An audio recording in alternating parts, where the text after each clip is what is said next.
Salam damai sejahtera Bapak, Ibu, serta saudara-saudari semua. Untuk mengawali renungan tentang firman Tuhan ini, mari kita bersatu di dalam doa. Tuhan Allah Bapa di surga yang melebihi segala akal, hati, dan pikiran kami umat manusia, berfirmanlah kepada kami sebab kami bersedia untuk mendengar, dan atas pertolongan Roh Kudus mampukan kami agar boleh melaksanakan kebenaran firman-Mu itu dalam hidup kami sehari-hari. Hanya dalam nama Tuhan Yesus kami mohon kepadamu. Amin. Sebagai nas renungan firman Tuhan pada hari ini diambil dari Roma 9 ayat 21 yang berbunyi, apakah tukang periuk tidak mempunyai hak atas tanah liatnya untuk membuat dari gumpal yang sama suatu benda untuk dipakai guna tujuan yang mulia dan suatu benda lain untuk dipakai guna tujuan yang biasa? Sebagai tema yang diangkat dari nas renungan kita adalah Tuhan berhak penuh atas diri umatnya. Salah satu sikap negatif yang dimiliki oleh hampir banyak orang adalah kurang bersyukur atau tidak pernah puas dengan apa yang dimiliki atau yang diterimanya. Wujud nyata dari sikap kurang bersyukur atau tidak pernah puas adalah mengeluh, menggerutu, bersungut-sungut, mengomel, bahkan berani memprotes kepada Tuhan. Protes adalah pernyataan tidak menyetujui, menentang, atau menyangkal. Orang yang memprotes kepada Tuhan adalah karena merasa keadaan hidupnya tidak sama dengan orang lain, atau orang lain lebih baik dan lebih beruntung dari dirinya. Kita merasa bahwa Tuhan telah berlaku tidak adil atau pilih kasih, lalu dalam hati kita timbul rasa kecewa dan pahit yang mendalam. Siapakah kita ini sehingga kita berani protes kepada Tuhan?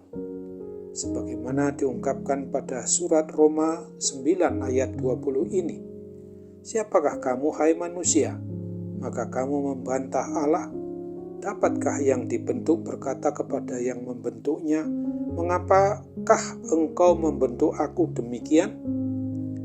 Apabila kita mau merenungkan dalam-dalam di hati sanubari kita, umat manusia ini, bahwa betapa begitu besarnya kasih dan anugerah Tuhan Allah Bapa yang diwujud nyatakan di dalam putranya Tuhan Yesus Kristus ke dalam diri seluruh umat manusia di kolong langit ini, maka tidak ada alasan bagi kita untuk tidak berterima kasih, tidak ada alasan untuk mengucap syukur kepadanya.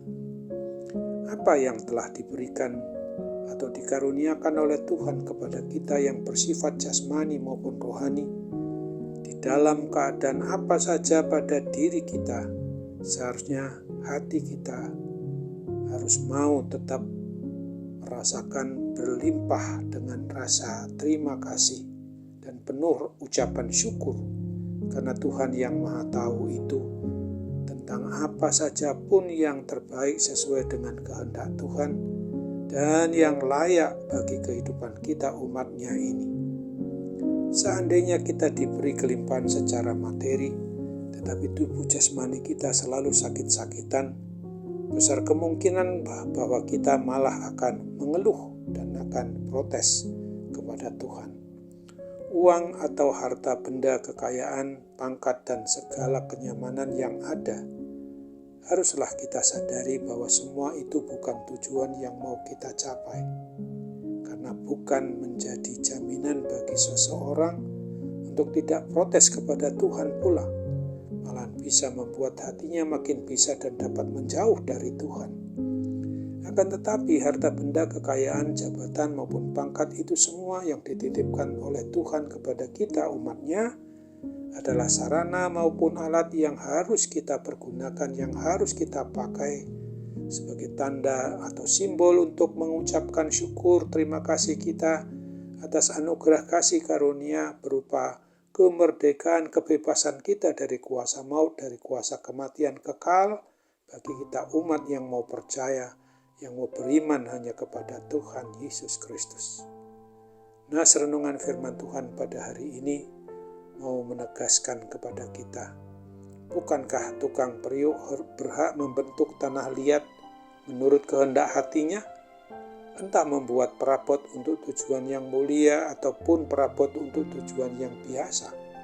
Mengomel, bersungut-sungut, menggerutu, dan memprotes Tuhan bukanlah solusi atau jalan keluarnya. Jalan yang terbaik yang harus kita tempuh adalah tunduk sepenuhnya untuk menuruti segala apapun, juga hanya kepada kehendak Tuhan saja, dan tetap mau berterima kasih, tetap mau mengucap syukur hanya kepadanya. Karena dialah Tuhan, Raja dan Kepala atas kita, gerejanya, umatnya ini. Untuk itu ingatlah apa yang dituliskan pada Roma 9 ayat 15 ini.